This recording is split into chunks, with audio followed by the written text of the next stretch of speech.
Igbo ndị ma njem ọnụ eburu mbata n'ụbọchị nke taa asị m ebe onye nọ na anụ olu m udo dịrị nwoke udo dịrị nwaanyị ndụ azụ ndụ mmiri maka na ha ji ebata ụbọchị nke taa maka ndị na-asị kedu obodo ha ya aba nwụọ. Nwanne anyị nwoke anyị na-afụ vidiyo ebe a si na Finland bụ obodo ọ ya abịa ịba ahụ adịghị mma. Ọ gụchakwa ihe metadị obodo ji dị mma mana ọ bụ ihe m na-ekwubu ebe asị m ka ị were ntị gị n'olu were anya gị wee fụrụ maka na anyị nwa ajebeghị obodo oyibo ụkwa ndị chọrọ ịkpọpụ m obodo oyibo mee ka m malụ ma ngwazi agụ obodo m chọrọ ije mana achọkwara m igwukwu na sị gị ebe ọ bụla ị na-eje na mata na-asị gị na ọ dị mma ọ bụrụ na ị na-ekpe ekpere ka Chukwu na nye gị direction ọ bụkwana nke ị na-eje na nke dibịa dipendị na ihe ị na-efe ịgba afa mara obodo iyi eje ọ dịrị gị mma maka ọ bụghị ihe Mr. A mee ka Mr. B ya eme. A sị na ofu Chukwu na-eke mana ọ bụghị Chukwu ofu Chukwu ka anyị na-efe maka na a sị na the spiritual control the physical. So ịmalụ where your spirituality leads you to, that is where your destiny will be exposed and will be, your destiny will be attended to. Maka iji na-asị na ebe a dị mma wee gaa mana ihe anyị na-ekwukwa sị na for your own safety na-enekene vidiyo nke aka ihe okwu maka Finland. Ndị banye ekene eme unu ka ife na-emenụ ọ gadagide bulu bịa ka mgbọpịa. Finland is one of the best country in Europe and the Scandinavian countries. Finland is one of the best.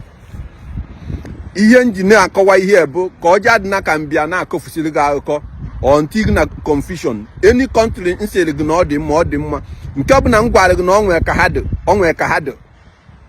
Finland is one of the best. All countries they can take care of you. Genti ime ihe bụ n'obodo kpakọrọ ọnụ ọ bụgodu na ebe nnọ kịta ana m alụ ọrụ full work nsị kịta nna aka nzuo ike for 1 year ụgwọ ha ya akwụ m na that a year every month mma na-akwụ if not almost 70% of my salary. Ọnya bụ na obodo na ọfụma etu ọka Finland dị ọnya bụ na obodo kpakọ isi ha ọnụ obodo ihe aga ịnọrọ nwe ihe dị ka ọgụ na onye a na-eme ihe ka njeche nya n'ụzọ tie nye ihe. No, you don't dare fight. This onye ka mmadụ ji wesi na Germany dịka prison ọ dịka prison maka na ha ya alapụghị izuzu isi na-agba gara ịbịa Germany ha pịkọ ọgụ nya isi ga-epe mpe etu ọ ka ọ na Finland isi ime na isi na ịba agboro na you can fight anyhow ije dị ha pịkọ ọgụ isi ga-epe mpe ọnya bụ obodo kpakọ isi ọnụ mmadụ si na Germany bụ prison. Ganti, on a country, here the Italy, sorry, nana afa. After all, it's not your country. That doesn't mean say no. So if you know I just know I just know the truth. Here the Italy, I can wear court, court na bany and die. Okay, the dear. For then the bany Sunday Bini, sorry to call name Sunday Etiti. And I form court is na country day tour. Ichogu, I be on a street. If you haven't the banyan and no good, you don't dare try it here. You don't dare try it. Happy calling you see a pempe. It will according to all these countries. If you have country or yaga, you can do anyhow. We man hack gonebu. Ubuda, Onyabu, Finland, very nice country. So onye na-ajụ ese Finland, one of the best country in Europe and the Scandinavian country. You can go there. Hanya ha aga akwụkwọ treat ya as in settle agụ ọfụma ịnọ ọfụma. That in obodo na ịnọrọ n'ụlọ na ọnwa ezi ka ọ dịgị, they will still take care of you. Onya bụ country. Ịmụ nwa dị ya ịma na ịmụrụ nwa. Nwa country ọ ya ga ịmụ nwa sef. Recently aka Italy ga kwụwa ụmụazị ụgwọ jee jụọ ese. Recently, if you born on your own. Recently, Italy got in car. As in onye mwa na akuzi ụgwọ before you can pregnant any woman galong nwanya na atala onwe ya afọ. You don't dare try it here. Etuba mmadụ ime ebe onye ahụ gwa hala afa gị jesi na ọgụ nwa a confirm na ọgụ nwa ya na akwụ ụgwọ nwa onye bụ obodo kpakọ isi ha ọnụ. Onye ka mmadụ US no prison because ha ya alapụghị ime anyhow. Ha alapụghị ime anyhow. Una atọ n'anya to Africa. Go to Finland ọ dị mma. Ha settle wa that is nyere dia resident destiny. Ọfụma. Very close to Russia. Enwekwu train onye na Russia you can enter ma ọkwa na ịkpakọ isi gị ọnụ because their border ha dị egwu, but enwe train from Russia to Finland. Go there and enjoy yourself. I wish you good luck. Mana onye ọmna si gị na onwe country ihe ji compare all these countries in na agolo is a lie. Finland is one of them. Very nice country to stay. Very nice. The only thing bụ na ha nwekwara oyi. Oyi ha na-adụkwa egwu. Oyi ha na-adụkwa egwu. Mana oyi ha nwụde egwu. Ọ nwegodo ọrụ ị na-alụ dịka during the time of oyi ha, ihe anọ n'ụlọ gị ha na-esetụrụkwa gị. Onya bụ country. Ụfọdụ believe na the country dị mma, wee nwee ike ọ bụrụ country ebe ị na-eje ele ọgwụ. Iche nọ ihe dị agakwa ntị, gụba onye na-ele ọgwụ.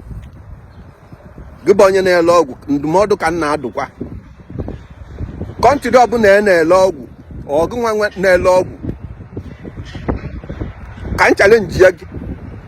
Gụ na onye na-ele ọgwụ na onye na-alụ ọrụ n'obodo bido this year now. I give you guys 20 years. I akpọ result. Onye na-ele ọgwụ ya enwe initial galagala. Na ọ nwegwukwu na ebe a na ọgwụgwọ nke na onye na-alụ ọrụ reluctantly ọ na-arị na-aga. Ị na-eko ihe dị 20 years result akpọ ifu na ojinwa ya aga ada emelụ alụ na ntụtụkọ akpa na-eju. So if you ya na maka na ị nọ one country na-ele ọgwụ for that na ọ mere ọfụma ekwuzie i defend vacancy na ọbe nna ibe ewu. Ibe ewu. Ọ bụla your country that no favor doesn't mean say and odoga anya na street na enwe odoga anya na ụmụnne gị n'odi ya asọfa. Na ije na street odoga anya na ụmụnne gị n'odi ya asọfa. Ị na-asị ndị ọzọ ha bịa maka na ọ mere gị mma because of it ọ dị mma. Are you okay? Finland is one of the best. Kankunyalende Finland, one of the best country in Europe and in Scandinavia country. They treat you well. They understand life of living. Country like Italy, sorry na akpụ ya afa. O ebe ndị be anyị na-efili n'ọnya maka ikuchi na ọ dị mma for onye ọbụla like ibi ịdị na be anyị. Mana ebe ya apụta a na-anụ ọgụ ihe ahụ na street ata nsef ndị eke ya a na-akpọ ndị eke ekwu ha nọ ndị be anyị na-anụ ọgụ di ya ha ya tupu n'ọnụ. O nwere ike mgbe ha ji mgbu nji nụchazi ha abịa.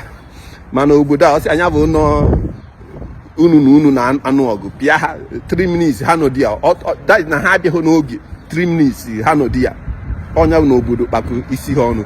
So onye na-ajụ ese Finland, go to Finland, one of the best. Mana makwala amara na resident permit onwekwa na country ọ dị easy. Resident permit the truth dịkwa dị abụ resident permit onwekwa ebe ọ dị easy, especially mgbe itile aka na-ajụ ihe na any country ọbụla onwekwa ebe ọ dị easy. Onwe ndị nọ n'Italy today even 10 years na ha na-enye akwụkwọ dozi m isi. Onwekwa ndị nọ na that country na 10 years ha enweba akwụkwọ.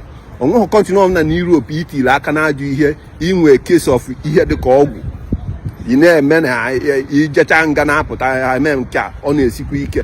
Country like obodo a iti ha aka n'ọgwụ ọ na-esi ike. Country like that Finland iti ha aka n'ọgwụ resident permit ha na-esikwa ike. Mana country ọbụla ị nọ n'Europe a ideti ha aka gị nwanne I give you assurance mgbe ọbụla o ji wee bụrụ ha ya enye gị akwụkwọ mgbe ọbụla o ji wee bụrụ. Mana ị nweghị any criminal record like ibu ọgwụ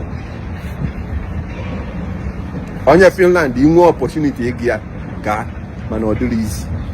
Even inwe visa ya na banye any agent say gị unless mo student visa any agent ọbụla say Finland is in unless mo student visa ọ dịrị isi. Mana ọ bụ one of the best country ndị be anyị ekere mụ nke pesa. Njem n'aka rụ na channel video Igbo ndị ma njem ọnụ biko ebe ọbụla na-anene video anyị wesapụla ya ozu ya bụ ihe notification bell ka na-enweta notification mgbe ọbụla anyị post video fụ. Biko kwanụ nyela anyị aka subscribe, nyela anyị aka share this video ka ndị na-amụhọnụ ma ọlụkwa ka anyị nwee mgbe ọzọ.